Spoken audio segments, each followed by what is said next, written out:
Imagine waking up tomorrow, checking your account, and seeing that your investments have paid you enough this month to cover every single one of your bills.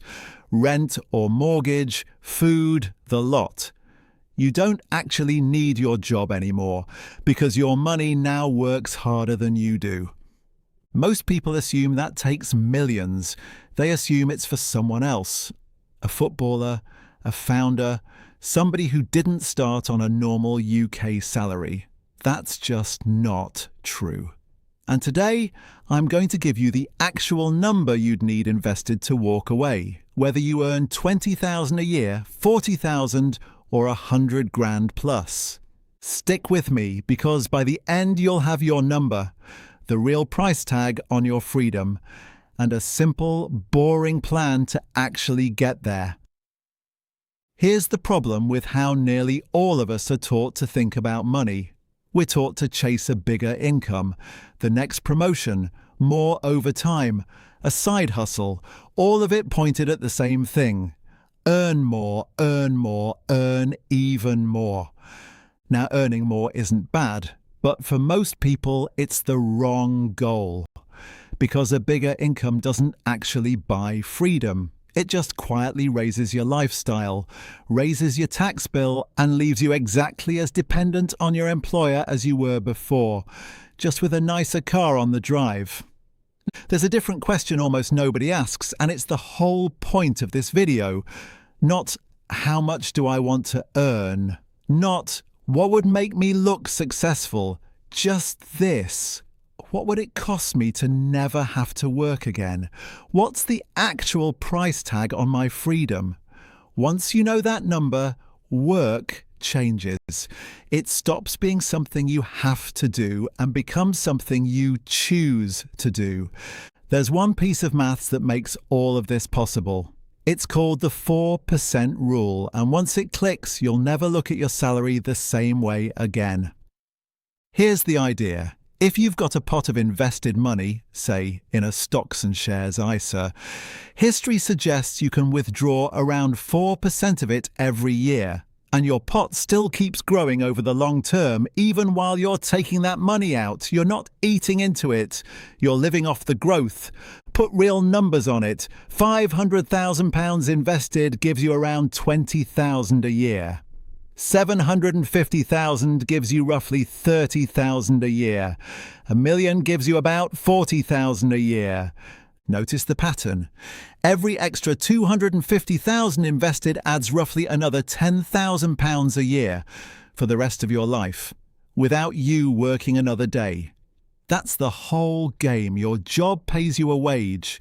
Your investments eventually can pay you the exact same wage. The only question is how big the pot needs to be to make that swap. So let's find your number. To fully replace your income using the 4% rule, you take your yearly income and multiply it by 25. That's it. That's the sum. If you earn 30,000 a year, you need around 750,000 invested, 40,000 a year, roughly 1 million, 60,000 a year, about 1.5 million, and 100,000 a year, around 2.5 million. Now, before anyone switches off at those big numbers, two things. First, that's to replace your entire income with nothing else alongside it. Most people never need that. If your mortgage is paid off by then, or your state and workplace pensions kick in next to your ISA, or you drop to part-time instead of stopping dead, your number shrinks massively. So treat this as the ceiling, not the target. And second, a quick, honest caveat. 4% is a rule of thumb, not a guarantee. Some people prefer to be a bit more cautious and use 3.5%, but as a way to find your ballpark, it's brilliant. Right about now you're thinking, easy for you to say, I haven't got £500,000 lying under the mattress. And you're right, but here's the reframe that changes everything. You don't save that number in cash. You invest your way to it. And that is a completely different, far more achievable challenge because compound growth does most of the heavy lifting for you. Say your money grows at an average of around 7% a year, roughly in line with the long-term global stock market once you strip out inflation. Invest £500 a month for 25 years, and you end up with somewhere around £400,000. Push it to 750 a month, and it's about 600,000. 1,000 a month, and you're looking at roughly 800,000. Read those again. Those aren't windfalls or lottery wins. That's disciplined, ordinary amounts turning into 6 and 7 figures purely through time and consistency. And that's the part people miss. This is not luck. It's not a get-rich-quick scheme. And it's definitely not whatever the crypto lads are shouting about on TikTok this week. It's just what happens when you let compounding run for 25 years.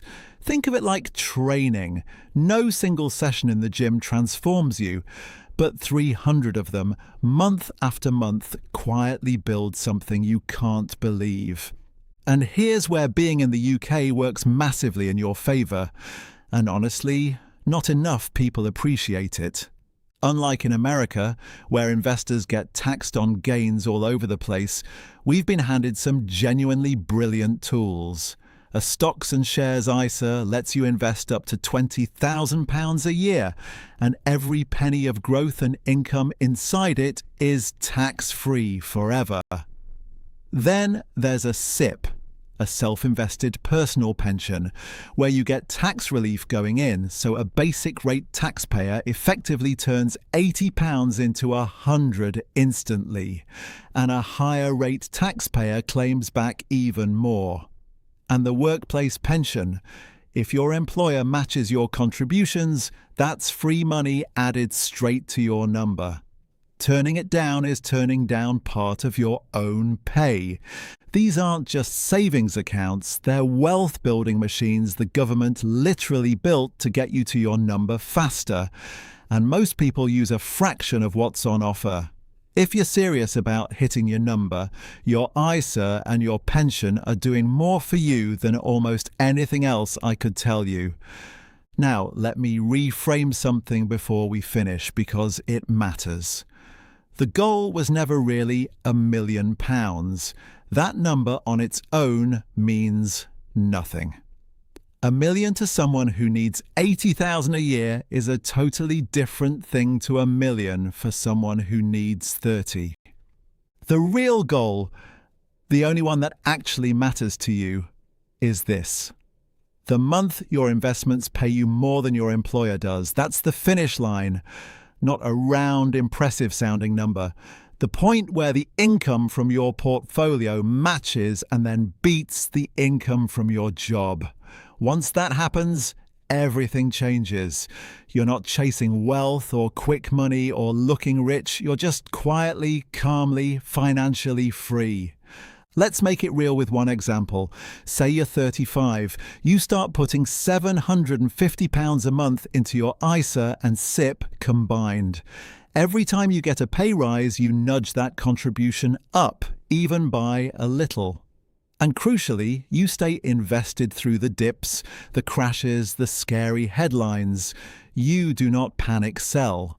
By your mid to late 50s, using the exact numbers we've covered, you're sitting on a serious portfolio, one throwing off a real, meaningful chunk of your income every year.